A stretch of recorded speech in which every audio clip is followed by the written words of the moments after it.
Selamat berjumpa kembali. Pada kesempatan ini saya akan menjelaskan tentang aplikasi uji beda dari nilai rata-rata. Kita sudah belajar tentang uji T, kemudian uji varian, tentang uji non-parametrik ya. Nah, uji-uji tersebut umumnya adalah merupakan pengujian dari uji beda nilai rata-rata. Hanya saja pada uji beda nilai rata-rata non-parametrik itu adalah jumlah datanya kurang dari 30 ya. Nah, sedangkan untuk yang parametrik jumlah datanya bisa lebih dari 30 ya. Berikut ini adalah contoh-contohnya aplikasi dari uji beda nilai rata-rata. Yang pertama adalah ketika kita ingin mengetahui uji beda nilai rata-rata suatu mata kuliah dari 2 kelas atau beberapa kelas ya. Jadi ada katakanlah mata kuliah statistik ada 2 kelas, 3 kelas. Kemudian setelah dilakukan ujian akhir maka di situ kita akan mendapatkan nilai rata-rata yang mana masing-masing kelas itu berbeda jumlah mahasiswanya ya. Nah, kita akan melakukan pengujian apakah nilai rata-rata ketiga kelas atau 2 kelas tersebut sama atau berbeda, atau kita bisa melakukan dengan uji rank ya, uji rank tes ya, di mana apa kelas berapa saja, kelas A, B, C, kelas A, apakah kelas A dan B nilai rata-ratanya sama, atau kelas A dan C nilai rata-rata beda, atau kelas B dan C nilai rata-ratanya sama atau beda ya. Itu kita bisa lakukan dengan pengujian uji nilai rata-rata. Dalam hal ini adalah uji rata-rata dengan menggunakan one way classification atau uji rata-rata dengan menggunakan nilai t-test ya. Atau ya dengan menggunakan nilai t-test dan one way classification ya. Itu tentang uji rata-rata nilai rata-rata mata kuliah. Berarti untuk ini bisa tingkat mahasiswa, tingkat sekolah, SMP, SMA, SD, dan sebagainya ya. Sehingga kita bisa mengetahui apakah kemampuan siswa atau mahasiswa itu adalah sama antara satu kelas dengan kelas lain. Nah, gunanya untuk apa? Gunanya untuk mengetahui atau meningkatkan bagaimana cara belajar yang lebih meningkat lagi untuk kedepannya. Yang keduanya adalah uji beda nilai rata-rata suatu mata kuliah yang menggunakan cara konvensional dan cara modern. Dari ini berarti ini adalah uji independent sample t-test ya, independent sample t-test. Kalau yang pertama tadi adalah uji independent sample t-test ya. Nah, yang kedua ini adalah bisa ini dengan 2 kelas yang berbeda atau satu kelas yang sama diberikan 2 perlakuan. Yang pertama dengan cara konvensional, kemudian dengan cara modern ya. Jadi bisa independent sample t-test atau bisa juga dengan uji dengan sampel yang sama ya. Kemudian yang ketiga, uji rata-rata pendapatan driver Grab dan driver Gojek ya. Misalkan pada area Kota Bekasi atau area Jakarta ya.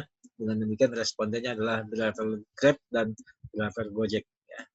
Bisa sama jumlahnya atau bisa beda jumlahnya. Berarti ini adalah termasuk uji rata-rata t-test independent sample t-test karena karena jenis kelompoknya sampelnya adalah berbeda tapi masih satu jenis, masih satu tipe dari responden yaitu driver motor ya. Kemudian yang berikutnya ini adalah uji rata-rata pendapatan penduduk kota A dan kota B ya, atau kota C atau kota D ya. Ini kita bisa melihat mana saja kota-kota yang berpendapatan yang tinggi, mana saja yang rendah ya. Kita bisa pakai uji rank test, kita bisa uji pakai t-test, atau kita bisa pakai uji one way classification ya, dan seterusnya ya. Atau kita bisa menguji pakai uji variannya ya. Dari uji variannya ternyata sama, berarti kita harus lanjutkan dengan uji rank test ya. Sehingga kita bisa mengetahui mana kota mana yang berbeda, kota mana yang sama pendapatannya ya, secara statistik. Kemudian yang kelima adalah uji beda rata-rata pendapatan orang tua mahasiswa atau siswa ya, yang berpendidikan S1 dan yang tidak berpendidikan S2 ya. Jadi orang tua siswa yang berpendidikan S1 dan tidak berpendidikan S1. Jadi pendapatan orang tuanya berbeda atau sama. Misalkan di Kota Bekasi ya, untuk misalkan satu perguruan tinggi saja ya, katakanlah di UBJ ya, atau di perguruan tinggi negeri atau di perguruan tinggi swasta ya. Jadi banyak sekali sampel atau penelitian yang bisa dilakukan dengan menggunakan uji beda rata-rata ya. Bisa pakai independent sample t-test atau bisa juga pakai uji beda t-test yang biasa saja. Ya. Uji beda rata-rata yang keenam, uji beda rata-rata kualitas pelayanan dengan 3 jenis responden, ada dosen, mahasiswa, dan staf ya. Ini pendapat tentang kualitas dari ketiga responden ini bisa berbeda, bisa sama ya. Nah ini kita bisa menguji pakai rank test atau pakai t-test ya. Kalau jumlah respondennya masing-masing tipe responden ini adalah lebih dari 30, berarti kita bisa pakai independent sample t-test dan pakai menggunakan rank test. Dan bisa juga diuji dulu pakai menggunakan variant test ya, variant test. Jadi bisa dimulai dari variant test, kemudian t-test, kemudian rank test ya. Jika jumlahnya kurang dari 30 juga bisa ya, kurang dari 30 hanya beberapa sampel saja ya. Berarti itu menggunakan dengan uji non parametrik ya. Apakah pakai Wilkinson atau pakai Kruskal, Willis ya, dan sebagainya ya. Kemudian yang ketujuh adalah contohnya uji beda kualitas layanan yang diharapkan. Jadi kualitas pelayanan yang diharapkan biasanya persepsinya lebih tinggi ya terhadap kualitas pelayanan yang dirasakan ya. Jadi kita akan menguji apakah kualitas layanan yang dirasakannya itu sudah memenuhi kualitas layanan yang diharapkan atau sama atau lebih kecil dari yang diharapkan. Nah, itu dengan menggunakan uji t-test ya. Uji independen, uji t-test, uji t-test biasa ya. Kemudian uji beda nilai rata-rata IPK mahasiswa tahun 2019 dan 2020 ya. Jadi semua mahasiswa di suatu perguruan tinggi ya itu bisa kita lihat apakah terjadi peningkatan yang signifikan atau tidak ya IPK-nya ya. Atau dari setiap semester dengan semester berikutnya apakah berbeda atau tidak.